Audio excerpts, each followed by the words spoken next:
지금 당신은 빚 때문에 밤잠을 이루지 못하고 계시나요? 월급은 똑같은데 물가는 계속 올라서 매월 적자만 늘어가고 카드값 때문에 또 다른 카드로 돌려막기를 하면서 살고 계시지 않습니까? 아이들, 학원비, 대출 이자, 생활비까지 감당하기 벅차서 하나님께 기도해도 답답한 마음만 커지고 있죠. 더 심각한 것은 이런 경제적 스트레스가 가정을 파괴하고 신앙마저 흔들리게 만든다는 사실입니다. 바로 그런 당신을 위해 오늘 이 영상을 준비했습니다. 오늘 제가 들려드릴 엘리사와 과부의 기름병 이야기는 단순한 옛날 이야기가 아닙니다. 이것은 바로 지금 경제적 어려움으로 고통받고 있는 당신에게 하나님이 주시는 실제적인 해답입니다.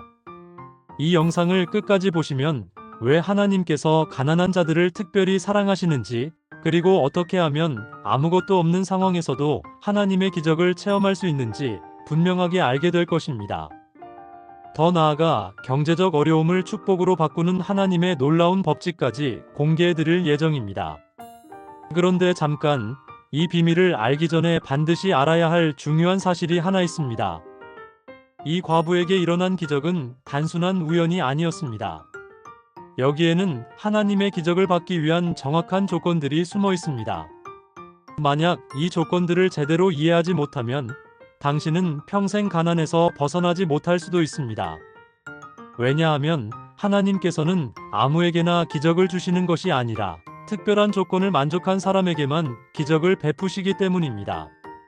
지금부터 약 15분 동안 여러분의 경제적 상황을 완전히 바꿀 수 있는 이 놀라운 비밀을 함께 발견해 보겠습니다.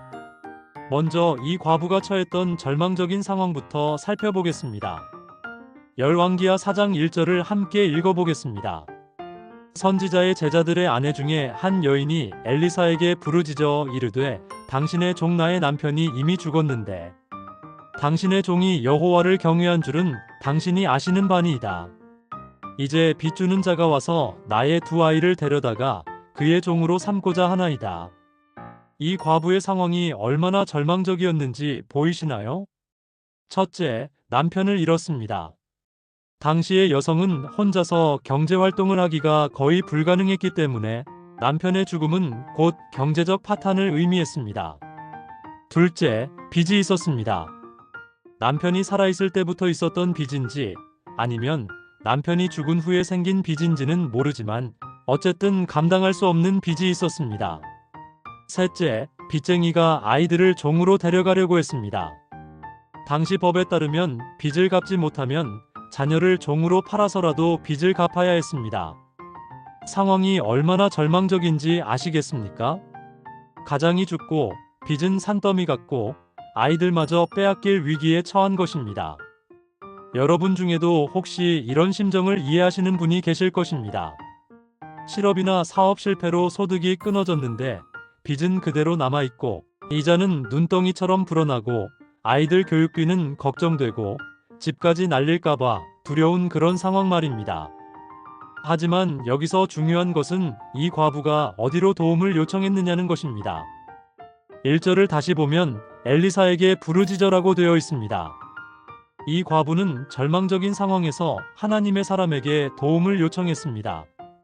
당시에 다른 선택지들도 많았을 것입니다. 친척이나 이웃에게 도움을 요청할 수도 있었고 우상에게 빌 수도 있었고 아니면 체념하고 포기할 수도 있었습니다. 하지만 이 과부는 하나님의 사람 엘리사에게 찾아왔습니다. 여기서 우리가 배워야 할 첫 번째 교훈이 있습니다. 경제적 어려움이 닥쳤을 때 가장 먼저 누구에게 도움을 요청하느냐가 중요하다는 것입니다. 많은 사람들이 경제적 위기가 닥치면 은행부터 찾아갑니다. 대출을 받으려고 하죠. 어떤 사람들은 점쟁이나 무당을 찾아가기도 합니다. 또 어떤 사람들은 불법적인 방법을 고민하기도 합니다. 하지만 이런 방법들은 문제를 더 키울 뿐입니다.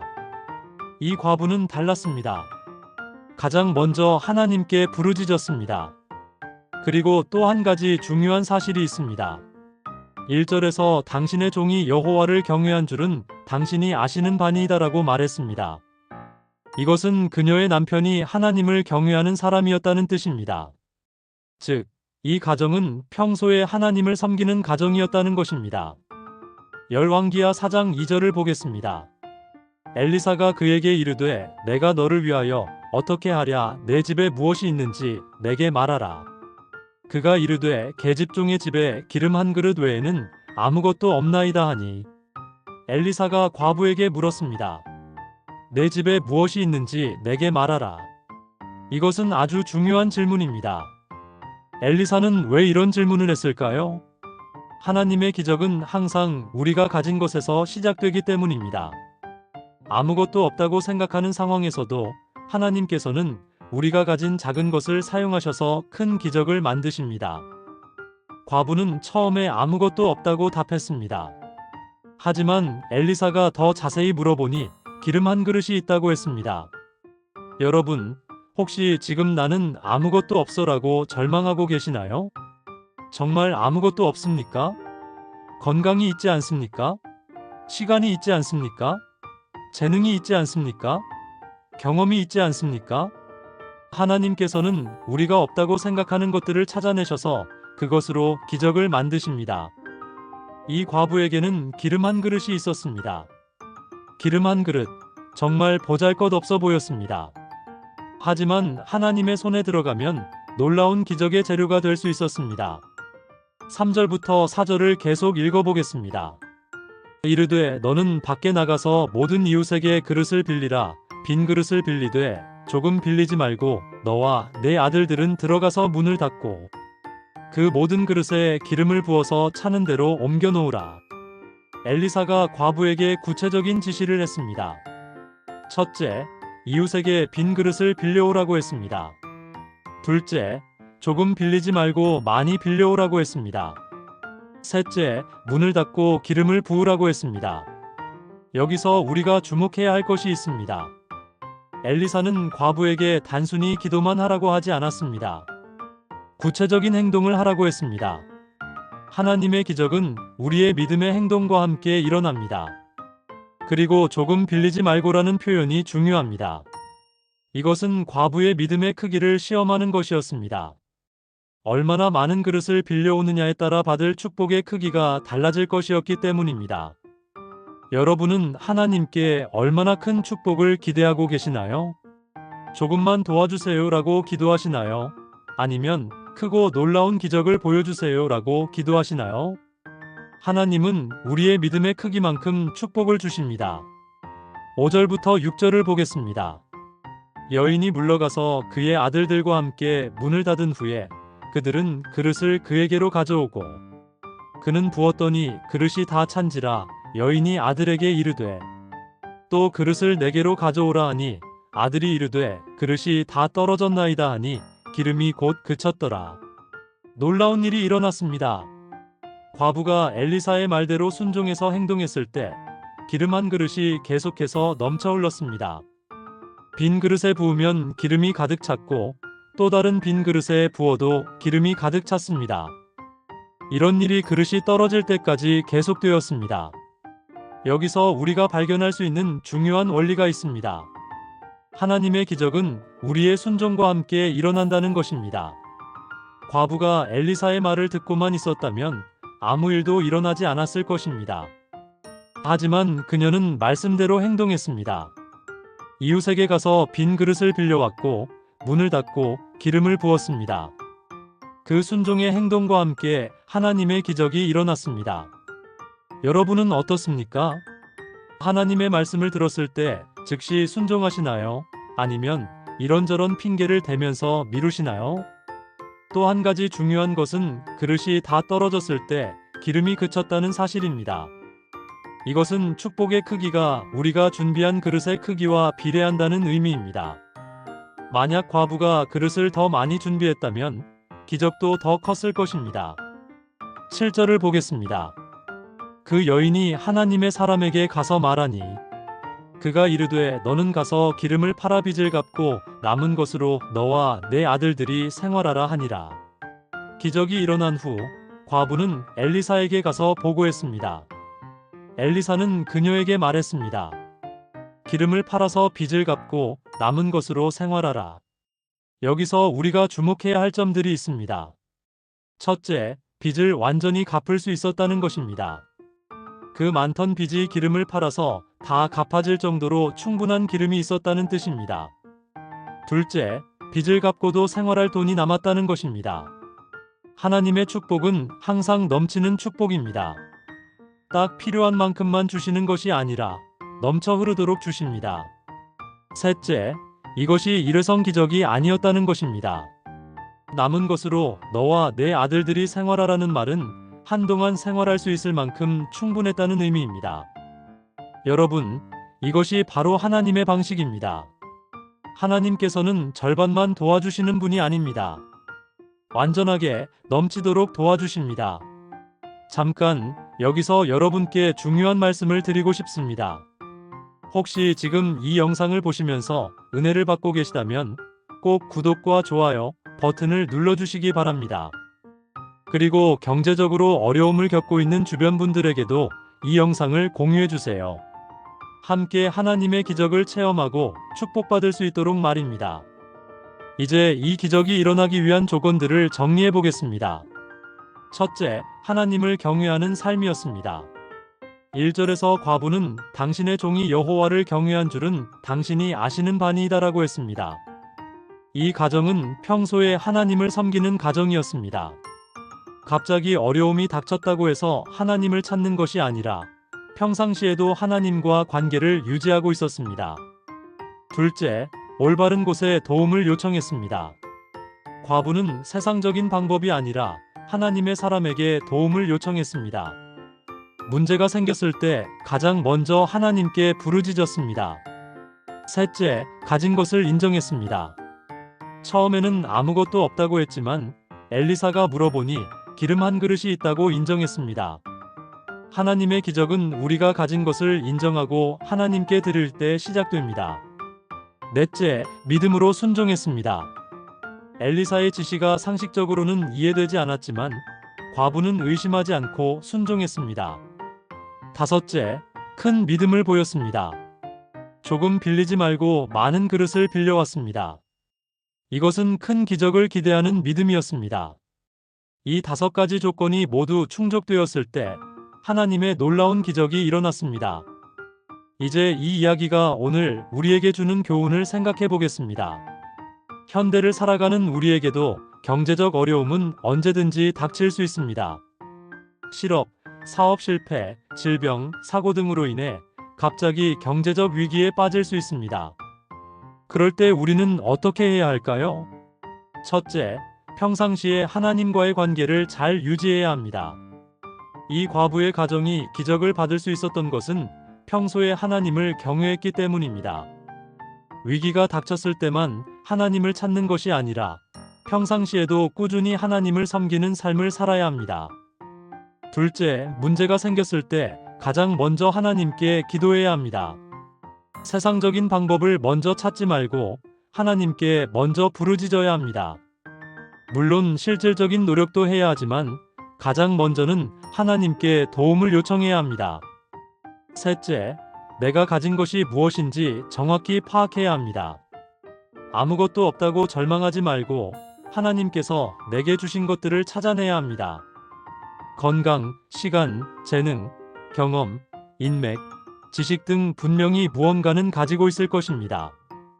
넷째, 하나님의 말씀에 순종해야 합니다. 이해되지 않는 상황에서도 하나님의 말씀을 믿고 순종할 때 기적이 일어납니다. 다섯째, 큰 믿음을 가져야 합니다. 조금만 도와주세요가 아니라 크고 놀라운 기적을 보여주세요라는 믿음을 가져야 합니다. 기름은 성경에서 특별한 의미를 가지고 있습니다. 구약시대의 기름은 제사장, 선지자, 왕을 세울 때 사용되었습니다. 또한 기름은 성령을 상징하기도 합니다. 그렇다면 이 과부의 기름병 기적에서 기름이 상징하는 것은 무엇일까요? 첫째, 하나님의 은혜입니다. 과부가 가진 기름 한 그릇은 하나님의 은혜를 상징합니다.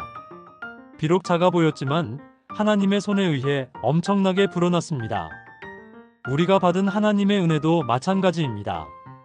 작게 시작되었지만 하나님께서 그것을 크게 불려주십니다. 둘째, 성령의 능력입니다.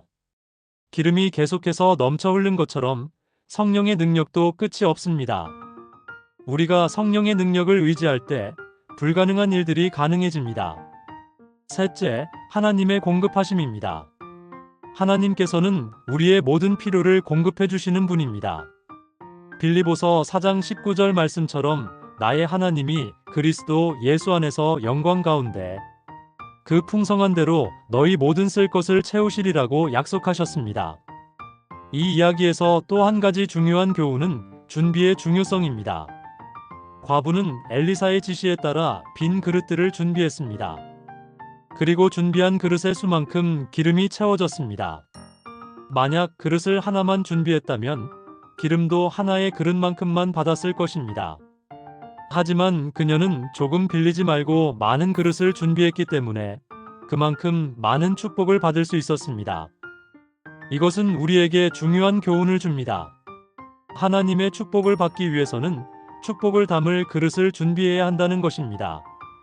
그 그릇이 바로 우리의 믿음입니다. 믿음이 작으면 작은 축복을, 믿음이 크면 큰 축복을 받게 됩니다. 여러분은 얼마나 큰 그릇을 준비하고 계시나요? 하나님께 기도할 때 얼마나 큰 축복을 기대하고 계시나요? 하나님은 우리의 믿음의 크기만큼 축복해 주십니다. 공동체의 역할. 이 이야기에서 또 주목할 점은 이웃들의 역할입니다. 과부는 혼자서는 빈 그릇을 많이 구할 수 없었습니다. 하지만 이웃들이 그릇을 빌려줌으로써 기적이 가능해졌습니다. 이것은 신앙 공동체의 중요성을 보여줍니다. 하나님의 기적은 혼자만의 힘으로는 한계가 있습니다. 서로 돕고 협력할 때 더 큰 기적이 일어납니다. 여러분은 어려운 일이 있을 때 신앙의 형제자매들에게 도움을 요청하시나요? 또한 다른 사람이 어려울 때 기꺼이 도와주시나요? 하나님의 기적은 나눔과 섬김을 통해 일어납니다. 이웃들이 그릇을 빌려준 것처럼 우리도 서로의 믿음을 격려하고 실질적인 도움을 줄 수 있어야 합니다. 은밀한 기도의 능력. 4절을 다시 보면 너와 내 아들들은 들어가서 문을 닫고라고 되어 있습니다. 엘리사는 과부에게 문을 닫고 기도하라고 했습니다. 이것은 은밀한 기도의 중요성을 보여줍니다.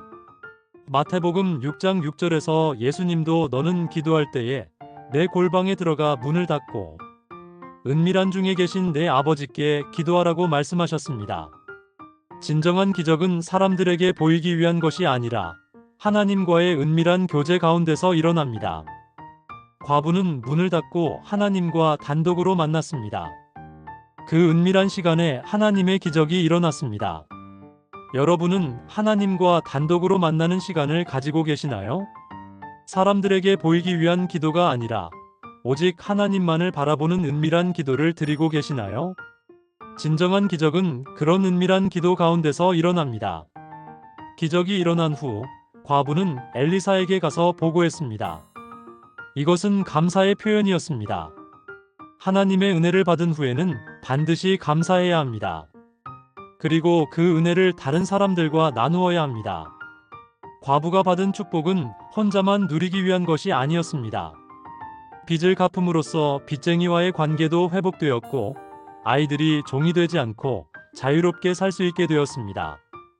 또한 이웃들과의 관계도 더욱 좋아졌을 것입니다. 하나님의 축복은 항상 개인을 넘어서 공동체 전체에 영향을 줍니다. 여러분이 받은 축복도 마찬가지입니다. 혼자만 누리지 말고 주변 사람들과 함께 나누시기 바랍니다. 그럴 때 축복이 더욱 커집니다. 작은 것의 능력.